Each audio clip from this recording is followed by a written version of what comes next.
Forge, Chapter 7. The camp awoke before dawn, carts rattling, cook pots clanging, axes biting into wood, bold conversation voices, and the drummer boys at their task, announcing the day. I stood and brushed the dirt from my breeches, then wrapped my blanket around my shoulders, shivering. My head was particularly cold.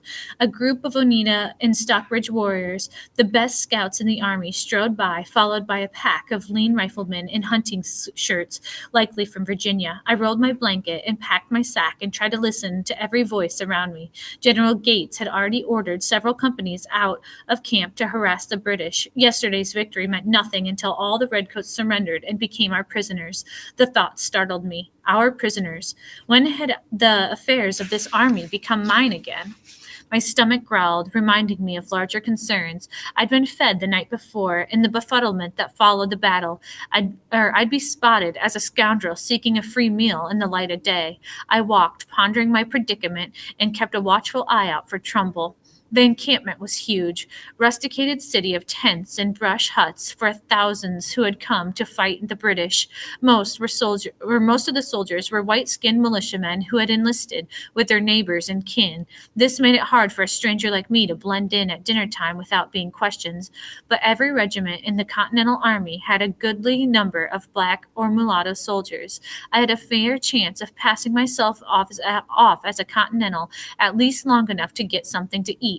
I'd conversated with Agrippa, a friendly chap in Patterson's brigade, a few days earlier. He resembled me close enough to be a cousin, which amused us both, but I dared not seek him out. The Massachusetts regiments were positioned dangerously close to the wagon's driver's camp.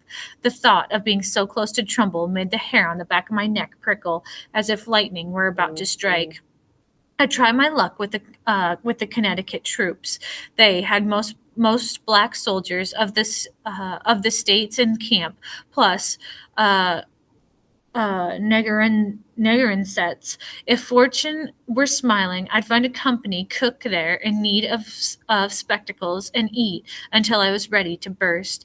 I made my way through their camp, following the nose trails and carved by the smells of roasting meat, fresh bread, and bubbling stews. The first cook I approached was not as nearsighted as he seemed, and sent me off with a wicked scolding. The second one did the same, and the third threatened me with a knife when my hand brushed accidentally against a bowl of apples on his table. I dragged myself down the row after row of tents and cook fires, feeling ever more out of sorts and famished. By a washing tent, I spied a young girl with a long straw-colored braids, carrying a baby on her hip. She paused to talk with a woman, likely her mother, who was scrubbing bloody bandages in a tub. The girl then took 2 pieces of bread from the trencher on the table and gave one to the baby, and walked away from the tent, bouncing up and down and softly singing. The bread was smeared with apple butter. I wanted it. Stealing from children is wrong, I thought, worse than wrong. But the notion planted itself in my head and grew deep in the roots. I would wait until the girl drew further away from the tent, run past and snatch the bread out of her hands and dash away. She would not go hungry. There was more bread on the table. The mother squeezed brown water from the bandages and hung them on the line, strung between 2 trees. The bump in her skirt showed another child was on the way, and my thievish thoughts shamed me. I resolved to pay for my meal. I would drop one of Thumble's spoons on the road as I grabbed the bread from the daughter. It would be a frontier sort of purchase, not stealing. Ho there, Master Stone Thrower! The voice was loud, but I paid it little heed, worrying that if any gun-toting soldiers saw me take the bread but did not notice the payment, they might as well they might well cause problems. Perhaps it would be safer to trade with the washerwoman direct. Say, you there, the voice called again. I was on the verge of giving the woman a cheery halloo when someone plucked at my sleeve. Master Thrower of Stones, said the gap-toothed rebel boy from the ravine. I was beginning to think you were dead. His homespun shirt was torn at the right elbow, and his face was still dirty from gunpowder and smoke, but he appeared to be in one piece, body and soul. Not dead yet, I said, but will be soon if I don't eat. He reached into his sack.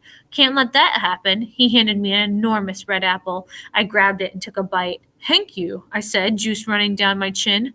"My name is Eben," he said, removing his hat from the and nodding politely. "Ebenezer Woodruff of the 16th Massachusetts, in your debt and at your service." The heavenly taste of the apple made it impossible to lie. I wiped my face on my sleeve. "My name is Curzon." Eben barely noticed. "I told my uncle that what you did for me yesterday, and what you did for the whole family of because Woodruffs, we set quite a store by family, and my uncle said, 'You go out there and find that lad. We need to thank him proper and make sure he's come to no harm.'" I took a second large bite and chewed, uncertain about what to say.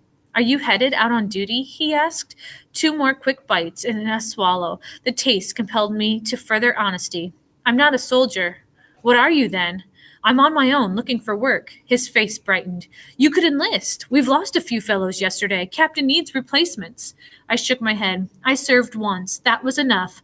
"The war's almost over," he said. "Wouldn't be for long." I ate the core and shook my head.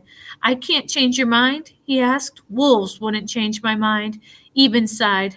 More's the pity. Come along, for a meal at least. Uncle will be mad if I let you walk away hungry." "You can get me more food?" He punched my shoulder so hard my fingers went numb. "Eating is the best part of soldiering."